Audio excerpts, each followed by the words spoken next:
నమస్తే, నేను మీ నగేష్. మహారాష్ట్ర ఎన్నికల ఫలితాలు ఆ రాష్ట్రంలో ఈవీఎంల పనితీరు మీద మరోసారి అనుమానాలను రేకెత్తించాయి. ఈ వ్యవహారం దేశవ్యాప్తంగా మరోసారి చర్చకు దారితీసింది. 2024 ఎన్నికల తర్వాత, అంటే లోక్సభ, అప్పట్లో జరిగిన శాసనసభ ఎన్నికల తర్వాత ఈవీఎంల పనితీరు, అలాగే ఈవీఎంలను కేంద్ర ప్రభుత్వము మేనేజ్ చేస్తోందని ఒక ఆరోపణలు, ఫిర్యాదులు పెద్ద ఎత్తున వచ్చాయి. మొన్న జరిగిన హర్యానా ఎన్నికల్లో కూడా ఈవీఎంలను మేనేజ్ చేసి అక్కడ భారతీయ జనతా పార్టీ మూడవసారి అధికారంలోకి వచ్చిందని చెప్పేసి పెద్ద ఎత్తున ఆరోపణలు, విమర్శలు వచ్చాయి.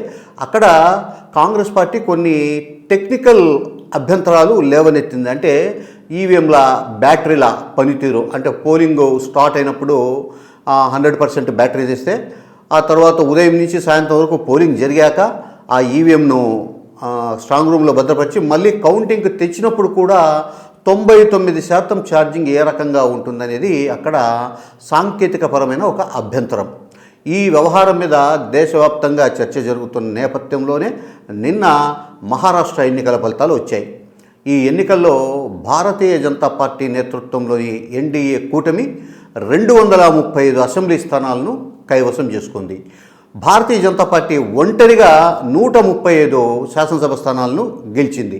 సో దీన్ని బట్టి భారతీయ జనతా పార్టీ మహారాష్ట్రలో కూడా ఈవీఎంలను మేనేజ్ చేసింది అని చెప్పేసి ఫస్ట్ అంటే ఎలక్షన్ రిజల్ట్ ఇంకా కంప్లీట్గా రాకముందే శివసేనకు చెందిన ఎంపీ సంజయ్ రౌత్ తీవ్రమైన ఆరోపణలు చేశారు.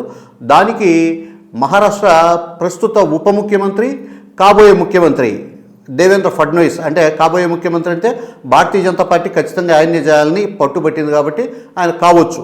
ఈయన సంజయ్ రౌత్ వ్యాఖ్యలను ఖండిస్తూ మహారాష్ట్రలో ఈవీఎంలను భారతీయ జనతా పార్టీ కేంద్ర ప్రభుత్వం మేనేజ్ చేసింది నిజమే అయితే జార్ఖండ్లో కాంగ్రెస్ పార్టీ ఎట్లా గెలిచిందని చెప్పి ఆయన కూడా ఒక లాజికల్ పాయింట్ లేవనెత్తారు. ఈ రెండు అభ్యంతరాలు, విమర్శలు, ఆరోపణల నేపథ్యంలో నిన్న సాయంత్రం నుంచి ఒక కొత్త లాజిక్ తెర మీదకు వచ్చింది. ఇప్పుడు మనం ఏదన్నా ఒక క్యాజినోకి పోయినామంటే అక్కడ క్యాజినో నిర్వాహకుడు ఏ వైపు అయితే తక్కువ డబ్బు ఉంటుందో ఆ గేమ్నే గెలిపిస్తాడు, ఎక్కువ డబ్బు ఉండేది తన వైపు వేసుకుంటారు. కాబట్టి తక్కువ అసెంబ్లీ సీట్లు ఉండే జార్ఖండ్, అంటే అక్కడ 81 స్థానాలు ఉన్నాయి, పైగా దేశంతో పోలిస్తే అది వెనుకబడిన రాష్ట్రం, రాజకీయంగా అంతా పెద్ద ప్రాధాన్యత లేని రాష్ట్రం, ఏది భారతీయ జనతా పార్టీ లెక్కలో. సో అది సాంకేతికంగా, అంటే అక్కడ ఈవీఎంలను మేనేజ్ చేయకుండా కాంగ్రెస్ పార్టీ నేతృత్వంలోని ఇండియా కూటమి గెలిచేటట్లు చేశారు. మహారాష్ట్ర అనేది భారతదేశానికి తలకాయ లాంటిది. ఇది దేశ ఆర్థిక రాజధాని, రాజకీయంగా కూడా ఇది చాలా పెద్ద స్టేటు, రాజకీయంగా ప్రతిష్టాత్మకమైన స్టేటు. సో దీన్ని భారతీయ జనతా పార్టీ ఎలాగైనా కైవసం చేసుకోవాలనే ఒక ఉద్దేశంతో అక్కడ కాంగ్రెస్ పార్టీకి ఇచ్చేసి ఇక్కడ ఈవీఎంలను మేనేజ్ చేసి మహారాష్ట్రను భారతీయ జనతా పార్టీ నేతృత్వంలోని ఎన్డీఏ కూటమి బలవంతంగా ఈవీఎంలను మేనేజ్ చేసి గెలుచుకుంది అనేది ఇండియా కూటమి నాయకులు, ప్లస్ ఈ రెండు కూటములతో సంబంధం లేని ఇతర రాష్ట్రాలకు చెందిన కొంతమంది, అంటే ఈ రాజకీయాలను నిశితంగా పరిశీలిస్తుండే వాళ్ళు చేస్తున్న ఆరోపణలు. సో దీన్ని బట్టి చూస్తే రాబోయే రోజుల్లో ఈవీఎంలతో జరిగే ఎన్నికల్లో భారతీయ జనతా పార్టీని ఏ రాజకీయ పార్టీ ఎదుర్కొని గెలిచే అవకాశాలు ఉండవు. కాబట్టి అగైన్ మళ్ళీ బ్యాలెట్ పద్ధతికి పోతేగిన ఈ ఈవీఎంలను మేనేజ్ చేసి గెలిచే ఒక వ్యవహారం అనేది నడవదు. కాబట్టి ఖచ్చితంగా ఎన్నికలు జరుగుతాయి అనేది ప్రతిపక్షాల ఒక తీవ్రమైన ఆరోపణ, వాళ్ళ డిమాండ్ కూడా. సో ఈ డిమాండ్కు రాబోయే రోజుల్లో మరింతగా గట్టిగా జనం కానీ రాజకీయ పార్టీలు కానీ మద్దతు పలికే అవకాశం అయితే కనిపిస్తూ ఉంది. భారతీయ జనతా పార్టీ చెప్తుండేది ఏమంటే, మేము చేసిన అభివృద్ధిని జనం నమ్మారు కాబట్టి మాకు పట్టం కట్టారు, ఈవీఎంలను మేనేజ్ చేయడానికి కుదరదు అనేది భారతీయ జనతా పార్టీ ఒక వివరణ.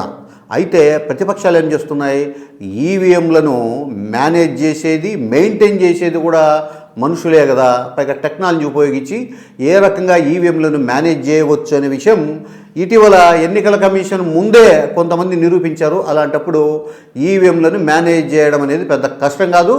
భారతీయ జనతా పార్టీ గత 2024లో స్టార్ట్ అయ్యే అసెంబ్లీ, శాసనసభ ఎన్నికల నుండి ఈ గేము బ్రహ్మాండంగా ప్లే చేస్తుంది అని చెప్పేసి ప్రతిపక్షాలు ఆరోపిస్తున్నాయి. చూడాలి మరి ఈ ఈవీఎంల మంటలు మహా అనుమానాలకు దారితీశాయి. మహారాష్ట్రలో ఊహించని విధంగా వచ్చిన ఎన్నికల ఫలితాలు దేశంలోని మిగతా రాజకీయ పార్టీలను, త్వరలో ఎన్నికలు జరగబోతున్న రాష్ట్రాల్లోని పార్టీలను కూడా ఒక కలవరపాటుకు గురి చేశాయి. చూడాలి మరి ఈ ఈవీఎంల వ్యవహారం ఏ మలుపు తిరుగుతుంది. భారతీయ జనతా పార్టీ కేంద్ర ప్రభుత్వం గట్టిగా ఈవీఎంలతోనే ఎన్నికలకు పోవాలని భీష్మించుకొని కూర్చుంటుందా, లేదు ప్రతిపక్షాలు డిమాండ్ చేస్తున్నట్లు మళ్ళీ బ్యాలెట్కే వెళ్ళేదానికి ఒక ఆలోచన చేస్తుందా అనేది మనం చూడాల్సిన అవసరం ఉంది. అయితే దేశం సాంకేతికంగా ముందుకు పోతున్న సమయంలో ప్రతిపక్షాల వల్ల వెనక్కి వచ్చే ఆలోచన చేస్తున్నారు అని చెప్పి కూడా భారతీయ జనతా పార్టీ ఆరోపిస్తూ ఉంది.